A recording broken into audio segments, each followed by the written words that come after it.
Hello, we're going to talk about complications of pregnancy and pregnancy at risk. There are 200 and something slides on here, so we're not going to go through them individually and read them. It's pretty much going to be an overview, this integrity session. Remember, we kind of started with chapter 13, going over the diabetes, then hitting chapter 14. But we started off mostly with talking about the hemolytic disease. And again, this is found in chapter 14 when we're talking about RH incompatibility. Basically, this is just what it is. When you have a incompatibility with the mom is negative and the baby's positive. That's the only time that occurs. You can also have it with ABO. And remember, this is if the mom is O and the baby's inherits an A, AB, or AB. You need to make sure you know when you give the program, why it's important, and what's significant by it. Remember, each pregnancy we do the same thing. Each pregnancy they are diagnosed with being RH negative. At 28 weeks we give the program. Then again within 72 hours after birth or stillborn. Now, when we start talking about hypertensive, and I'm just looking through here, it's probably about 30 or 40 slides just on hypertensive. And if you read this, you need to make sure when you get to chapter 14 that you really spend time understanding what it means by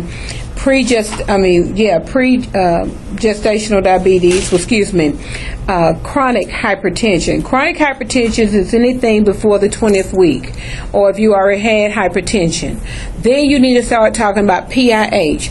What is significantly difference between the PIH and when you start getting into mild and severe, and that's found on page 336.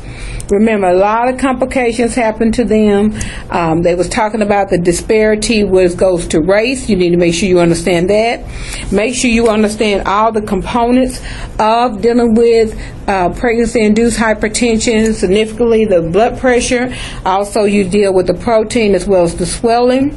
Make sure you pay special attention to going through the methods to prevent preeclampsia, talking about a high protein, low salt diet, nutritional supplementation, calcium, magnesium, zinc. All those is very important, as well as knowing when do you diagnose this. Again, this slide tells you some of that as well. You start looking at different, again, with the chronic hypertension when you diagnose versus PIH. Also, make sure you understand about certain medications you would take. It goes over that as well in here, that certain medications you would take it because it doesn't cross the placenta. So make sure you know that. Make sure you know, like, if you start seeing something creeping up, like the mild preeclampsia on page 342, how you treat that, as well as home care. We also see little scenarios up top on page 342 and also page 343. Pay attention, as well as on the box where it says guidelines for nutrition. Again, there's a lot of information in your book in chapter 14 regarding pregnancy-induced hypertension. Remember, you have the three components. Most significantly is the blood pressure. Then you get into protein and edema. Make sure you know what we mean by edema. Also, make sure you go over where it says on table 14-2 the different effects that it has on the baby as well as the mom. And that's found on table 14-2. Here I have already listed them for you on this slide. We also talk about, again, eclampsia. Remember, we talked about in detail what it means by having a seizure. What do you do for the patient? What are you monitoring? What are you doing preventive when they get to severe preeclampsia to make them not go into eclampsia? Remember how I talked about making sure the room is dim, make sure you have like the lit lights, the lights that you know are not just flick on and off. Make sure you know like the blades from a ceiling fan are not just on there. They also need to be in a quiet area. So yes, they're probably going to be near the nursing station, but not on the side closest to the elevator because you don't want a lot of noise. We also talk about what is the pathophysiology, is understanding that and what happens. And again, going back through the signs and symptoms. Remember what HELP syndrome? We was trying to break down what HELP syndrome is, and really it's laboratory diagnosed. Remember, a lot of times the doctor will come in and just check the right side to make sure they're not having any problems with their liver, it's not being enlarged, not having any pain in the shoulder area, not upper gastric pain as well. And again, this is diagnosed via the laboratory results. We also talk about signs and symptoms, or how you do a thorough assessment. It goes over this nursing process and nursing care plans, especially when you start seeing on page 344. What's talking about risk for injury related to preeclampsia. And those are some things you need to make sure you just know. It's never been more important than to have these side rails up, call light within reach, bed in the lowest position. Those are just safety things that you need to make sure you know. Make sure you go back over the diet. Remember, I just read off to you some things about the diet. I told you about the diet, that you want to make sure they have a well-balanced meal, but also you're going to limit their salt, a low-salt diet, high protein, calcium, magnesium, zinc, fish, and evening primrose oil. Antihypertensive drugs may give them a diuretic as well, but it all have to be according to what they can take. Low-dose aspirin. They also may even give heparin. Heparin is a medication we can give for the mom. Remember, it does not cross the placenta. Magnesium sulfate. This is one of those drugs you just have to know it in and out. Make sure you read this. Make sure you know the therapeutic levels. It was a question raised yesterday. They were saying that it's on the question regarding your ATI. Here in that book, I think it said the level, it goes to 9.6. In one book, in another book, it said something else. Go by your book. Because we said the dose should be maintained at a therapeutic serum magnesium level of 4 to 7.5 or 5 to 7. And again, those just a little bit different from the numbers, so just make sure you know that.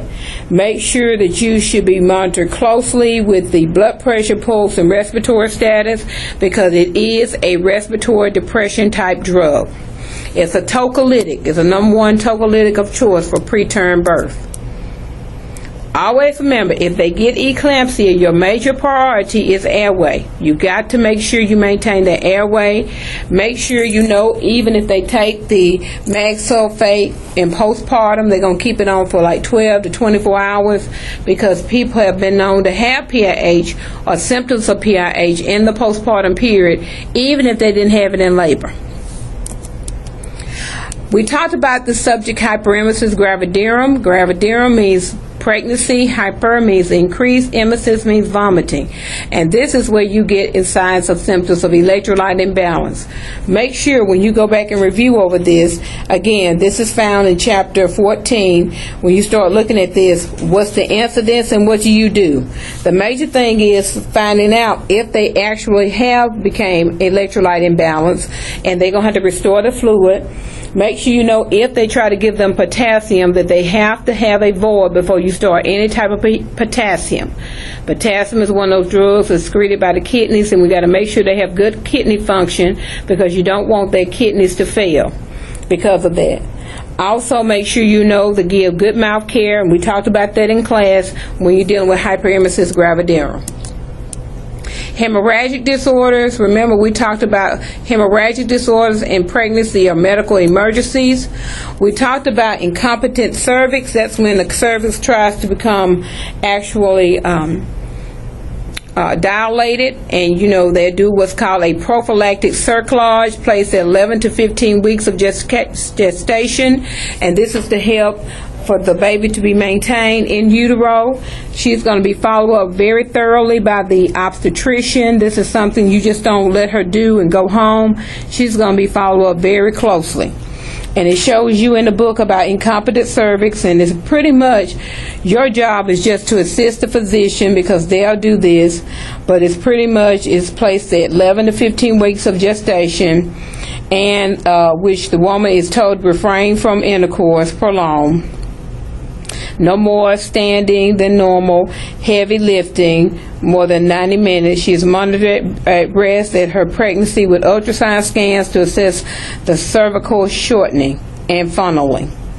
And pretty much we want to keep the baby in place at least to 37 weeks if possible, but you know this is probably going to be a preterm birth, so you go back and do your assessment for that. Ectopic pregnancy, we went over this. This is one of those early bleeding disorders where the fertilized ovum implanted outside the uterine cavity. Remember, you fertilize in the fallopian tubes, you are implanted in the actual fundus. Remember, most of them happen in the fallopian tubes. If you're talking about ectopic pregnancy, you need to go back over and make sure you know the signs and symptoms. Pretty much they have lower back pain, bleeding, things of that nature. May have pain, maybe unilateral or bilateral or diffuse over the abdomen, dark red or brown abnormal vaginal bleeding. Also, referred shoulder pain can occur from diaphragmic irritation. Pretty much what they're going to do is see if they can save the tube. If not, they have to remove the tube as well. And at the bottom of page 357, it tells you about giving methotrexate.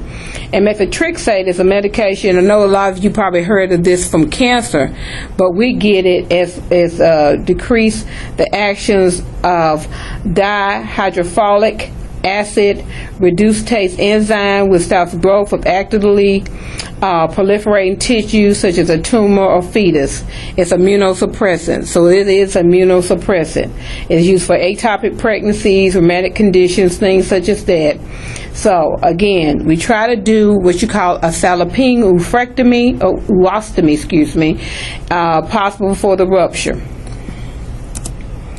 Again, going back over the signs and symptoms and clinical manifestation. Placenta previa, this is where the actual placenta has implanted in the lower segment. Remember, if you go back over this, you look on page 361, and again, I'm in the 4th edition, so you will have to, if you have another type of edition, you have to look there. But this is different types, and again, if it's covering the O's, even partially, they will have to be scheduled for a C-section. Make sure you know the cardinal signs and symptoms. If you're dealing with placenta previa, mostly it is going to be vaginal bleeding but no pain. Again, a rupture placenta, the difference here, if you look in the middle, that's eruption. That is dark red bleeding, and it is pain. So those are the cardinal sign of placenta previa, which is bleeding with no pain. Placenta eruption is dark red bleeding and pain.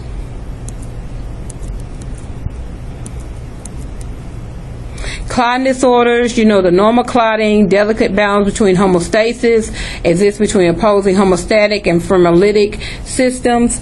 And I was telling you on the other day when we was talking about DIC, I mean, this is one of those things that we're talking about, but I pulled up this article, and you can just Google it and find things about DIC. But what it is, it's a condition in which small blood clots develop throughout the blood system. So you say, well, it's really not clotting, because we say disseminated intravascular coagulation. But what happens is these small blood clots develop throughout the system, blocking small blood vessels and depleting. The increased clotting depletes the platelets and clotting factors needed to control bleeding and cause excessive bleeding. There are a number of possible causes, in pregnancies being one of them, but it begins with excessive clotting, and once you use up all the factors, that's when it keep on bleeding profusely. Okay, again, it's out of every orifice. What would you want to do is correct the underlying problem. So if the underlying problem is the pregnancy, you want to go ahead and get this baby out and try to stabilize her as much as possible. STDs, you need to just go back and review your STDs. This is also found in chapter 14. A lot of it's talking about different signs and symptoms that you will see with STDs. And mostly I told you I want you to target in on the HIV, how you deal with a mother who is HIV positive. Remember, if a mom is HIV positive, some pros is to have a C-section birth because of limited blood to the baby. Make sure you know they're going to be on some type of antiretroviral medication. Also, we're going to make sure that they do not breastfeed afterwards and the baby gets tested. Going back to torch, remember this was a question that we did in class about the different ways you can catch some of these infections. Make sure you know about cytomegalovirus, because not so here on the test, which you may have one, but also a lot of times they're asking this for health promotion and maintenance questions about certain viruses. How do you contact these? Well, how do you contract these? Excuse me.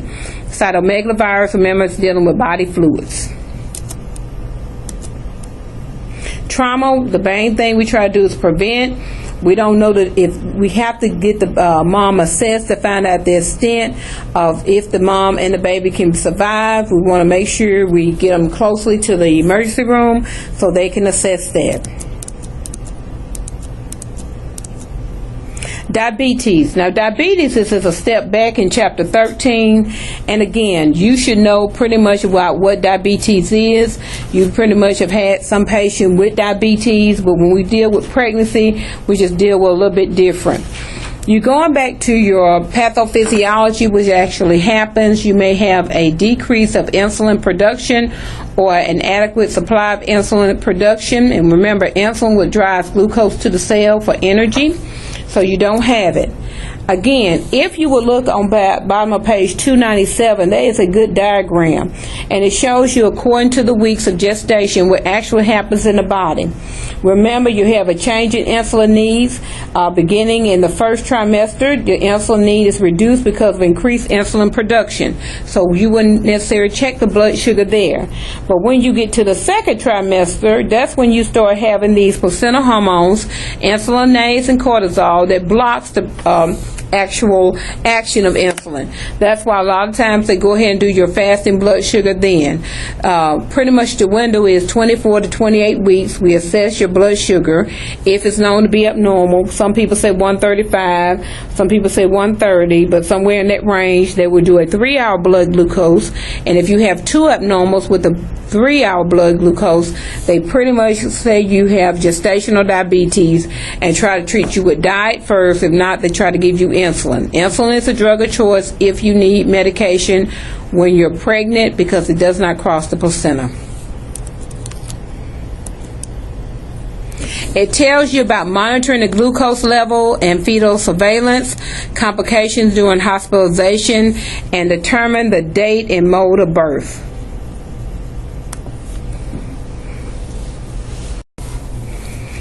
As you look at the family planning and contraception, make sure you know that it is good for them to exercise after they have diabetes mellitus because it's found to reduce the blood sugar. And most of the time, you always have those rare cases. If there was a diabetic mother, if they became a diabetic while they were pregnant, their blood sugar usually go back to normal after they deliver the baby. Some of the things you have to worry about, again, if you notice that babies are bigger, the baby has to be monitored for hypoglycemia, and we tell her about her diet. Remember, complex carbohydrates and fiber is the best thing for her to take. Cardiovascular, remember, for the normal heart it's not a problem, but do remember that they may have some problems with decompensation, so I told you all to look over that by decompensation. And what's abnormal if you are pregnant for your heart, and if you go to the top of page 314, those are some scenarios or signs and symptoms. HIV, again, this is a subject you need to make sure you go back into your chapters and read over that.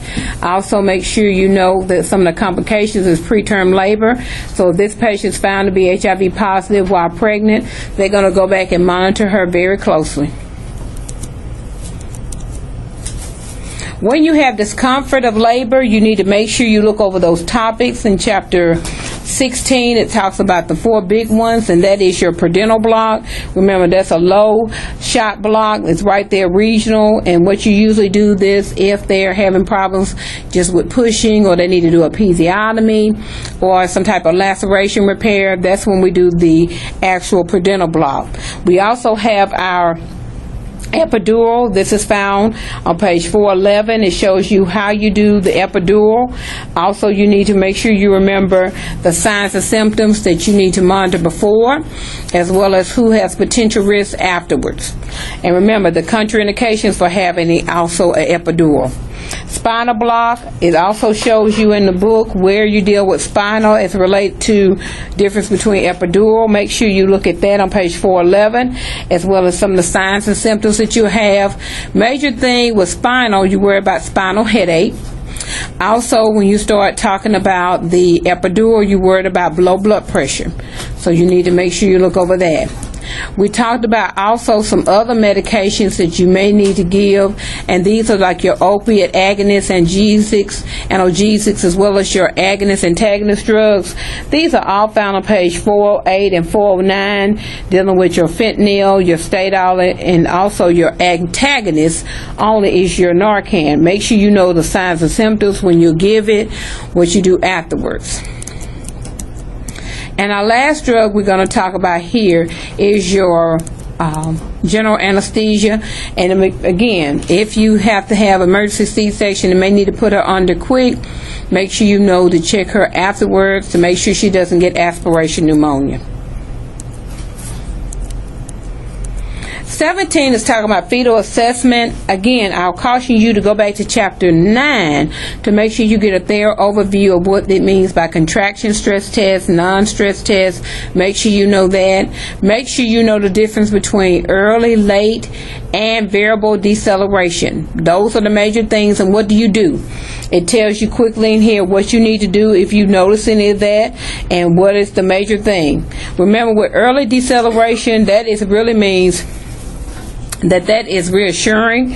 It's pretty much if you had an early, it really means it's reassuring pattern not associated with fetal hypoxia or acidemia or low APGAR scores. You really don't do anything. If you look at the actual late and variable, and this found on page 432, the early was found on page 431, you notice that it tells you some stuff to do. Your major priority is follows. You change the position in both ones. And make sure you discontinue. If they have oxygenation with variable, you stop that, administer 8 to 10 liters of oxygen. If it's late, you correct the maternal hypotension by elevating the legs. Consider increasing rate of maintenance IV, and make sure you follow that as well. That is pretty much what we did with chapter 17. Again, go back to chapter 9 and dealing with the non-stress test as well as stress test. Make sure you also know about acceleration. We went over that a little bit in class about acceleration, and again it's found on page 430 in that box 17-2, just telling you what is really going on and what does it mean. A lot of times you just see it with movement. Something happened with movement, the heart rate goes up. Variability is another term we heard about.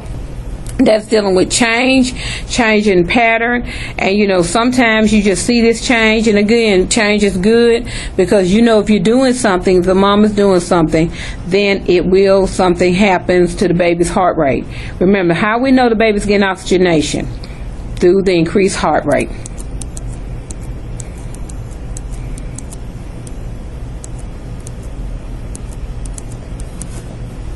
Chapter 18 I didn't review in class because I told you basically you need to go back and look at chapter 18 and go through thorough assessment of those different stages of labor. Remember, stage 1 deals with 3 sub-stages: latent, active, and transitional. What's going on, what's happening, signs and symptoms, what do you know, what else can you do to change the position, and things like that. So make sure you know that as well. I also tell you in stage 2 is that's when a baby, but remember some of these stages overlap because when 1 ends, that's where 2 begins. If they have a transitional, that's really where stage 2 starts as well. So make sure you know the stages, what's happening in each stage, especially according to dilation, effacement, how the patient is actually signs and symptoms. And again, it's 2 different types of charts charts you can look at. One goes through the first 3 substages, like on page 450. You also need to make sure you pay attention to positioning, supine hypotension. That's found on page 451. You also need to pay attention to where the baby's position is, things like that. As well as you need to look at, what you look at page 454, how the baby is actually doing when you're doing during the contraction, how the change in the actual stomach area. It also tells you about assessment of amniotic fluid. Remember, it should be pale, straw colored, may contain white flakes or vernix, and that's as normal. Make sure it's watery, it's no strong odor, and general amount that you should note. It should not be green, it should not smell, because that means the baby has had a bowel movement and you worry about aspiration. You may hear me flipping pages as well, just giving you some overview of the information. Make sure you know, like in the non-assuring pattern on page 467, it's like when the heart rate is less than 110 or more than 10 minutes or it's above 160, what do you do? Inadequate uterine relaxation, that means when you get a pressure more than 75 millimeters of mercury. Shown by the intrauterine pressure. Vaginal bleeding, what did it mean by vaginal bleeding? All of those are things that you need to assess. Remember, if you see vaginal bleeding, you always will need to assess how much it is. And to me, it may be half a pad, to somebody else it may be the whole pad. So generally what the thought process is, have them to put on a pad and just to assess them. But really, we do not perform a vaginal examination. You need to be notified by a primary health care provider, and then they need to go there. Infections, foul smelling amniotic fluid. Anytime you have a temperature above 38 degrees Celsius, what you do for prolapsed cord. Those are some general good things. And anytime you look in these chapters and they have emergency or things you need to do, make sure you look at those as well. And again, make sure you have a thorough understanding of Chapter 18, as well as looking at, and there's a good picture on page 481 showing you all the process of actually happened at birth.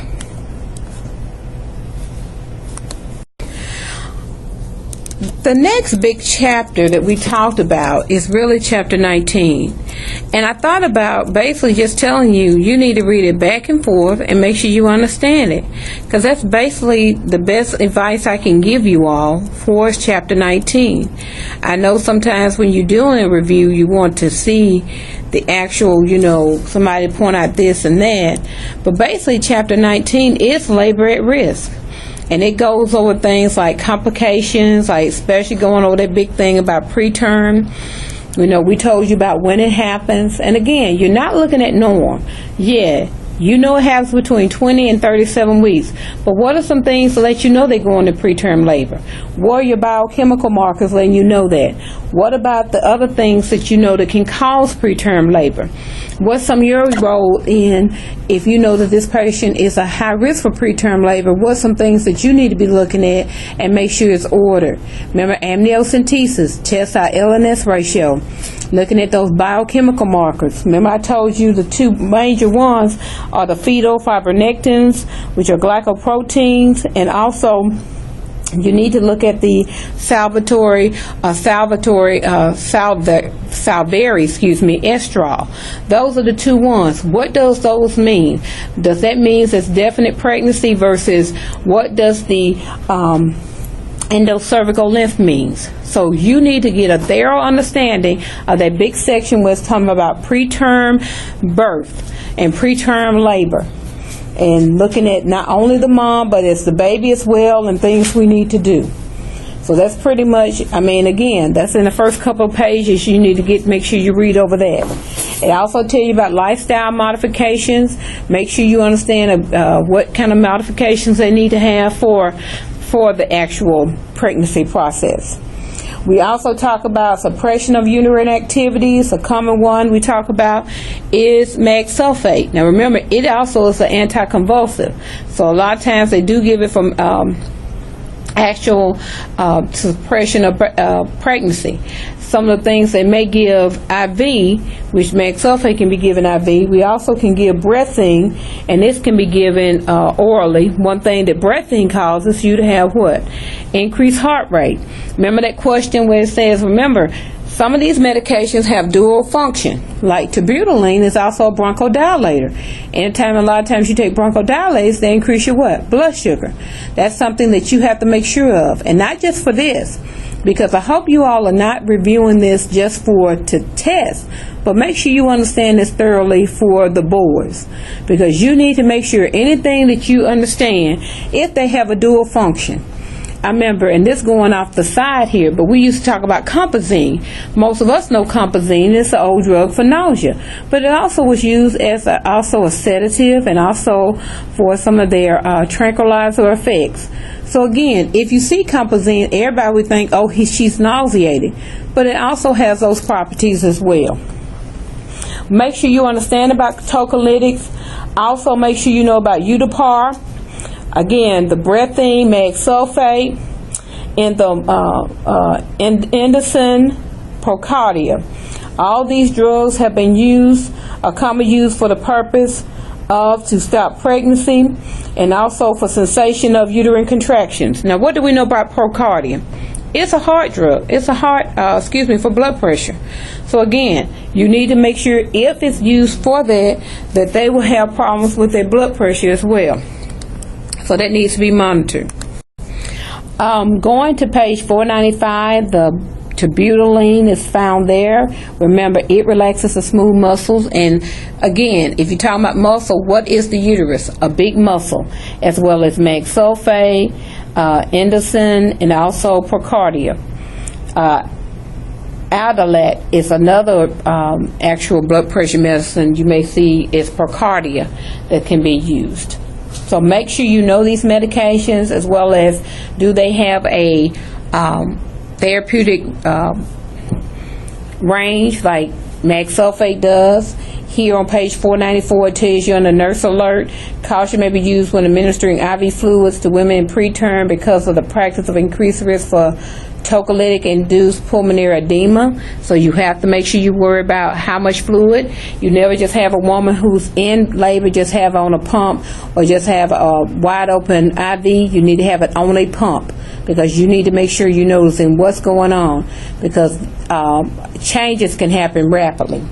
It also tells you about that, especially when a beta-adrenergic agonist, magnesium sulfate, is used, it's recommended that it should have a total IV intake in 24 hours, should be restricted to 1,500 to 2,500 milliliters strict INO. And we already know that, because remember I told you about Magnesium Sulfate, you will need to do an INO count. That's something you have to make sure you do constantly.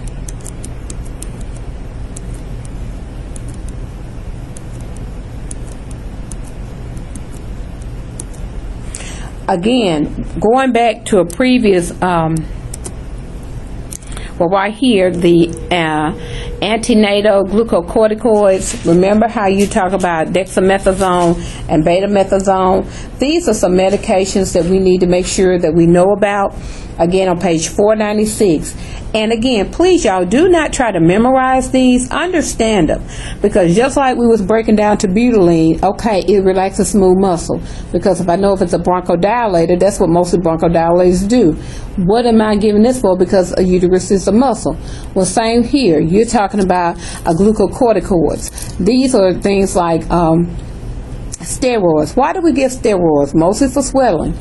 But again, these are doing to stimulate lung maturity, maturation, or promoting release of enzymes that induce production or release of lung surfactant.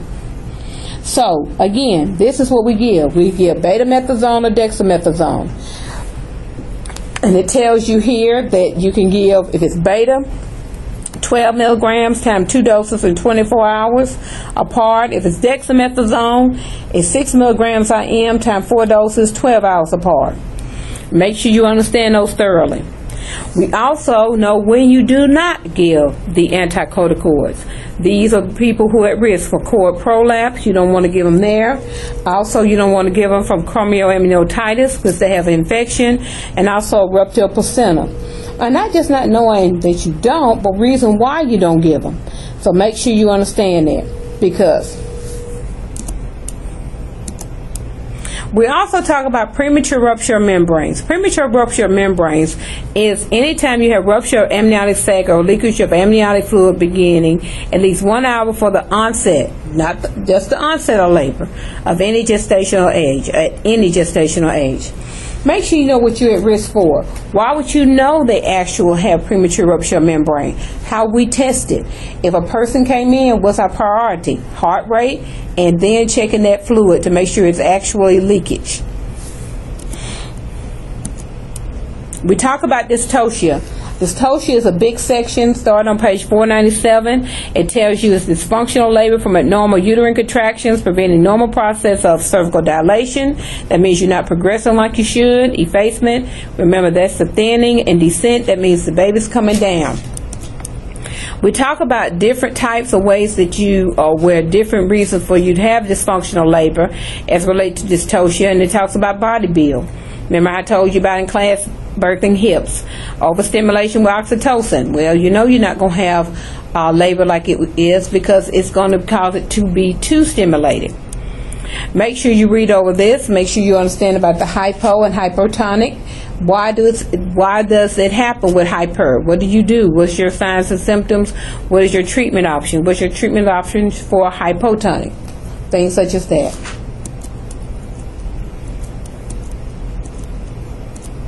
We talked about version and what it is and making sure you understand that, external versus internal version. Also, we're talking about trial labor. Remember, TOL is observance of a woman and her fetus for a reasonable period of spontaneous active labor to assess the safety of vaginal birth for the both. And this is just something they may do, especially like if they had a previous lower segment C-section. If they find that the mom is having some complication, they just see if she can actually go into labor and how well she's progressing, and then they will try to do a trial labor. Induction. You have different things done with induction of labor. Remember the benefits for the fetus and when to consider safe. How do you do induction, the ways you do it. Make sure you go back over the Bishop scoring because you told you about actual induction. Make sure you know the contraindications for induction. Like if I had placenta previous, no need for me to get induced because I cannot have the placenta before the baby. Again, with the Bishop scoring, deals with the 5 different areas: dilation, effacements, fetal station, cervical consistency, and cervical position. Remember, the more anterior is the better. That's dealing with position. Consistency, you want it soft. Station, of course, you want it positive. Effacement, that means percentage. You want it thin. And dilation is centimeters, and you want it to go up to at least 10. So again, each one of them are given a score. You get a total of 0 to 3, except for the cervical consistency and cervical position. The higher it is, the better off you likely to have a vaginal birth. Cervical ripening, this is another form where they can use both chemical and mechanical methods to use to induce labor. You need to make sure you look over the chemical as well as mechanical agents as well.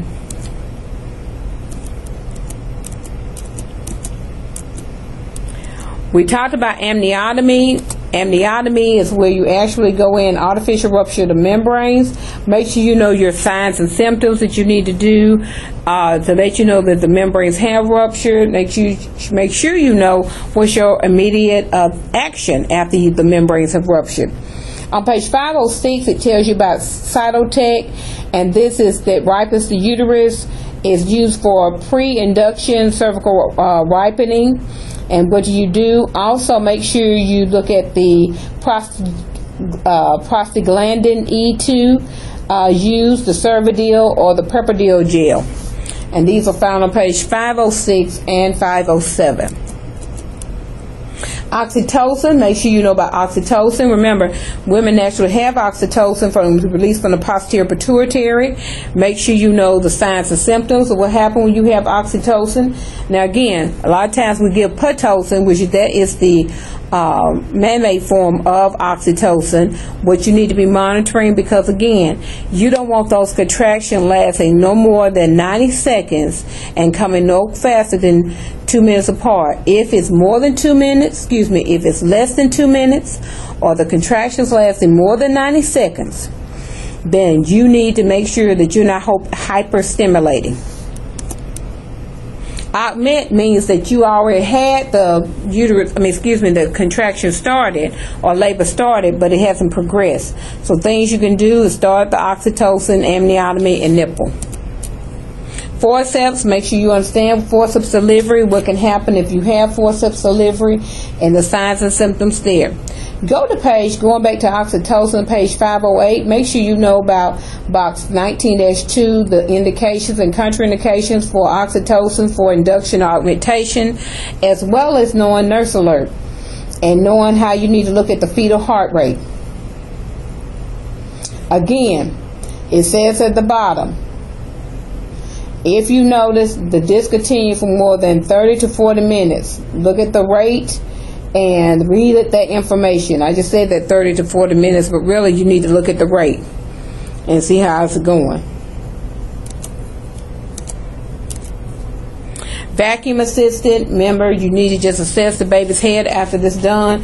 Usually going to shape according to the actual suction that's applied, and pretty much it goes down afterwards. C-section, while we need C-section, the different incisions, what you look at afterwards, complication-wise, major thing you worry about respiratory, bleeding afterwards as well. You have two different types of cuts, classic and lower segment, and what you need to do for that.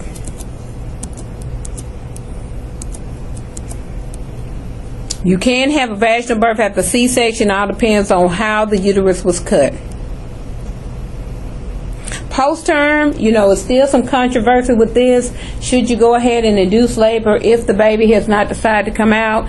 You remember, anything past the 42 weeks we consider postterm. What's the major thing at risk you're worried about? That's the aging placenta. Remember, the placenta is the oxygen organ. If the baby's not getting enough oxygen, they get hypoxia. So make sure you understand about the post-term pregnancy and the indications and what the risk factors for that. Obstetric emergencies, so that's when you're dealing with shoulder dystocia. Remember, the head is born, but the anterior shoulder cannot pass. It's more likely to experience some type of injuries. Remember, this collarbone, have a lot of times they have a breakage there. Mother risk stands for excessive blood loss, because again, she may have a tear as well. So you may have to look at the episiotomy real close, as well as a laceration possibly. And she may even develop endometritis. We tell you about McRoberts maneuver, and that's getting off that pelvic, and that is done a lot of times again for you have prolapsed cord. If you see it done, the actual McRoberts maneuver, and also can help you with shoulder when you need to deal with shown with the shoulder. Here shows you about prolapsed umbilical cord, no pressure presenting part on umbilical cord, and it shows you like the different forms. Again, what you want to do is get pressure off that cord, as well as put them in Trendelenburg. Make sure you have sterile saline gauze, sterile saline gauze to wrap around. Not a dry cough, but a sterile saline gauze to wrap around. Make sure you go back in your book and know the steps, and make sure you know the signs and symptoms that actually happen. If you notice a prolapse cord, call for assistance, notify, glove hand, quickly to insert 2 fingers in the vagina to the cervix to help get the pressure off. Put the woman in Trendelenburg. If the cord is protruding from the vagina, wrap loosely in sterile towel, administer oxygen, start IV, continue to monitor fetal heart rate. Hopefully we wouldn't have a rupture of the uterus, but it may happen, especially if you had a person who had a lot of obstetric injury. Most frequent cause is because separation of scar from a previous classic C-section, where it actually comes apart, uterine trauma, congenital uterine abnormality. What you want to do is assess, and what's your major objective sign to let you know somebody's hemorrhaging? Tachycardia. You look at the pulse. Will you check the pulse? Also, you may actually see it. What you want to do is go ahead and open that IV wide open. Go ahead and call for assistance, because they will have to go back to surgery, and give them assistance there. Amniotic fluid embolism. This is also where you have like an embolism form, and you say, how can it form? Because of vernix, hair, skin cells, or meconium enters the maternal circulation. It can be triggers a rapid, complex series of pathophysiologic events. One of the things you need to worry about, again, when you're dealing with an embolus, is respiratory. So again, you see them start having problems breathing, heart rate increase, start looking wide-eyed and looking kind of, real anxious. You need to make sure you go ahead and alert the physician, but start the CPR. Make sure you administer oxygen or resuscitation delivery oxygen. Maintain cardiac output. Put on the side IV fluids. Correct coagulation failure. Monitor fetal maternal status. That is all found on page 523. I hope this has been some good information for you to just review. Again, we started with chapter 13 all the way to chapter 19. As I told you in class, think abnormality. I want to make sure you understand about the oxytocin. I said, remember in class, if the contractions are happening more frequently than every 2 minutes, lasting greater than 90 seconds, then we have the oxytocin has done what it's supposed to do, and you don't want to hyperstimulate. Because if you're going above 90 seconds for that contraction lasting, that means that uterus is hyperstimulating, as well as it's occurring more frequently than every 2 minutes. Make sure you read these chapters thoroughly. Make sure you understand. Only after you have read and really got your notes, then you need to go to doing your review questions. Have a great day.